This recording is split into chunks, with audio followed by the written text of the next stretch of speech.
சின்ன மருமகள்ல அடுத்து என்ன நடக்க போகுதுன்னு வாங்க பார்க்கலாம். சேதுவும் கருப்பும் பார்த்தா ஆறுமுகத்தை அடிச்சு இழுத்துட்டு வர போறாங்க. மாமா கிளம்பு மாமா, அவனா நானான்னு ஒரு வழி பார்த்துருவோம், எவ்வளோ பெரிய பிரச்சனையை உண்டு பண்ணி விட்டுருக்கேன் அப்படின்னு சொல்லிட்டு சேதுவும் கருப்பும் கோவத்தோட பார்த்தா ஆறுமுகத்தை தேடி போறாங்க. அங்கே பார்த்தா ஆறுமுகமும் ஆறுமுக அக்கா செல்வியும் கதவெல்லாம் பூட்டிட்டு செல்லப்பாண்டியும் வசந்தியும் பார்க்கறதுக்காண்டி கிளம்பிக்கிட்டு இருக்காங்க. இங்க சேதுவையும் கருப்பையும் பார்த்துட்டு ஆறுமுக பதட்டத்தோட இவங்க எதுக்கு இங்க வந்திருக்காங்க அப்படின்னு சொல்லிட்டு திருன்னு முழிச்சுக்கிட்டு இருக்கவும், அண்ணே நீங்க என்னண்ணே இங்க அப்படின்னு சொல்லி ஆறுமுகம் கேட்டுக்கிட்டு இருக்கையிலே பார்த்தா சேது பலார் 4 அறை விட்டு ஆறுமுகத்தை போட்டு அடிக்க ஆரம்பிச்சுறாரு. சேது அடிக்கிறத பார்த்துட்டு பதட்டத்தோட செல்வி போயிட்டு, தம்பி ஏன் தம்பி இவனை போட்டு அடிக்கிறீங்க, எதுக்கு தம்பி இவனை அடிக்கிறீங்க அப்படின்னு சொல்லிட்டு செல்வி கேட்கவும், மா நீ யாருமா அப்படின்னு சொல்லிட்டு இங்க கருப்பு கேட்டுக்கிட்டு இருக்காரு. இவன் என் தம்பி தான் அப்படின்னு சொல்லிட்டு செல்வி சொல்லவும், ஓன் தம்பி தானா, எவ்வளவு பெரிய வேலை பார்த்திருக்கான்னு தெரியுமா, ஒரு குடும்பத்துக்குள்ள ஒரு பிரச்சனையவே உண்டு பண்ணி விட்டுருக்கேன் அப்படின்னு சொல்லிட்டு இங்க பார்த்தா ஆறுமுகத்தை போட்டு அடிச்சுக்கிட்டு இருக்கவும், பதட்டத்துல பார்த்தா ஆறுமுகத்தோடைய அக்கா செல்வி மயங்கி விழுந்துறாங்க.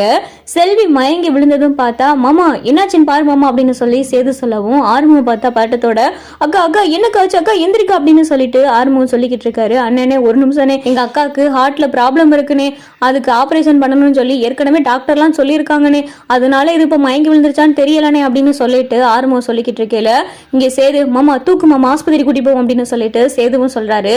சேது கருப்பு ஆறுமுகம் 3 பேரும் பார்த்தா செல்வியை கூட்டிட்டு ஹாஸ்பிட்டலுக்கு போறாங்க. அங்கே போய் பார்த்ததும் பார்த்தா ஆறுமுகம் கதறி அழுதுகிட்டு இருக்காரு. அக்கா என்னை விட்டு போயிடாதக்கா, உனக்கு ஒன்றும் ஆயிடக்கூடாதுக்கா அப்படின்னு சொல்லிட்டு ஆறுமுகம் அழுதுகிட்டு இருக்காரு.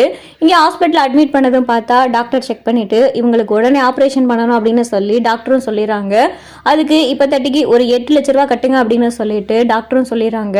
8 லட்ச ரூபா கட்டுறது மட்டும் பத்தாது, அதுக்கப்புறம் நிறைய செலவாகும், அமௌண்ட் எல்லாம் ரெடி பண்ணிக்கோங்க அப்படின்னு சொல்லிட்டு ஆஸ்பத்திரியும் சொன்னதும் இங்க பார்த்தா ஆறுமுகத்துக்கு என்ன பண்றது ஏது பண்றதுன்னு தெரியாம திருன்னு முடிச்சுக்கிட்டு இருக்கவும், டே நீ வந்து பணம் வச்சிருக்கியா அப்படின்னு சொல்லிட்டு கருப்பு கேட்டுக்கிட்டு இருக்கவும், இருக்குனே கொஞ்சம் காசு இருக்கு, ஒரு 8 லட்ச ரூபாய் கிட்ட இருக்குனே அப்படின்னு சொல்லிட்டு ஆறுமுகம் சொன்னதும், உனக்கு எதுட அம்புட்டு போனோம் அப்படின்னு சொல்லிட்டு இங்கே கருப்பு கேட்கவும், அண்ணே இது இல்லைண்ணே, சம்பாரிச்சு அக்காவுடைய ஹார்ட் ஆப்ரேஷனுக்காக சேர்த்து வச்சதுனே, பல வருஷமா சேர்த்து வச்சதுனே அப்படின்னு சொல்லி ஆறுமுகம் சொல்லிக்கிட்டு இருக்கையில, இங்கே பாரு நீ உன் கையில இருந்து சல்லி பைசா கொடுக்க வேண்டாம், உங்க அக்கா ஹார்ட் ஆப்ரேஷனுக்கு தேவையான எல்லா செலவையும் நான் ஏத்துக்கிறேன், நான் கேட்குற கேள்விக்கு மட்டும் நீ பதில் சொல் அப்படின்னு சொல்லிட்டு இங்கே சேது கேட்டுக்கிட்டு இருக்காரு. அப்போதான் பார்த்தா டாக்டர் வந்து சொல்லிக்கிட்டு இருக்காங்க, இவங்களை இங்கே பார்க்கறது ரொம்ப கஷ்டம் தான், ரொம்ப சீரியஸ் கண்டிஷன்ல இருக்காங்க, இவங்களை இங்கே சென்னை கூட்டிட்டு போகணும் அப்படின்னு சொல்லிட்டு இங்க டாக்டர் சொல்றாங்க. இதை கிட்டவும் பார்த்தா ஆறுமுகத்துக்கு ரொம்ப பதட்டமாயிருது. டாக்டர் இப்பதானே சொன்னீங்க ஆப்ரேஷன் பண்ணணும்னு, இப்ப என்னன்னா சென்னை கூட்டிட்டு போகணும்னு சொல்றீங்க, என்ன டாக்டர் அப்படின்னு சொல்லிட்டு ஆறுமுகம் கேட்கவும், அந்த சீனியர் டாக்டர் இன்னைக்கு வரல, அவங்களால வர முடியாத சுச்சுவேஷன், நீங்க சென்னை தான் கூட்டிட்டு போகணும் அப்படின்னு சொல்லிட்டு இங்க பார்த்தா ஹாஸ்பிட்டலையும் சொல்லிடுறாங்க. இதை கேட்டதும் பார்த்தா ஆறுமுகத்துக்கு ரொம்ப பதட்டமாயிட்டு, அண்ணனே நீங்க தானே இப்ப எங்க அக்காவை எப்படியாவது காப்பாற்றணும், நீங்க ஒரு அமைச்சருடைய மகன், அதனால நீங்க எப்படியாவது எங்க அக்காவை காப்பாத்துங்கனே, நீங்க என்ன கேக்குறீங்களோ அதுக்கு நான் எல்லா கேள்வியும் சொல்றேனே அப்படின்னு சொல்லிட்டு ஆறுமுகம் சொன்னதும், அப்படிவா வலிக்கு, உங்க அக்காவுடைய உசுரை காப்பாற்ற வேண்டியது ஏன் பொறுப்பு, நான் கேட்கிற கேள்விக்கு மட்டும் நீ பதில் சொல் அப்படின்னு சொல்லி சேது சொன்னதும், என்னன்னு அப்படின்னு சொல்லிட்டு ஆறுமுகம் கேட்கிறாரு.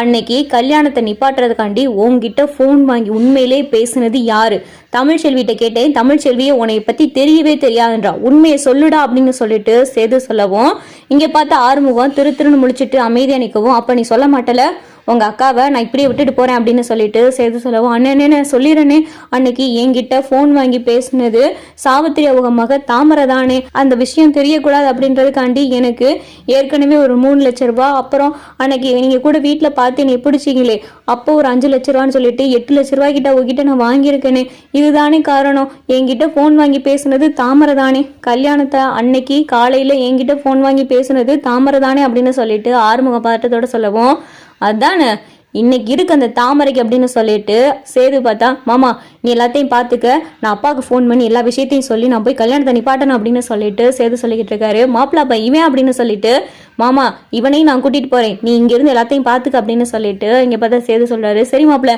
நீ போ, சென்னைக்கு போக வேண்டிய ஏற்பாடெல்லாம் நான் பாக்குறேன் அப்படின்னு சொல்லிட்டு இங்க கருப்பு சொல்லிக்கிட்டு இருக்காரு.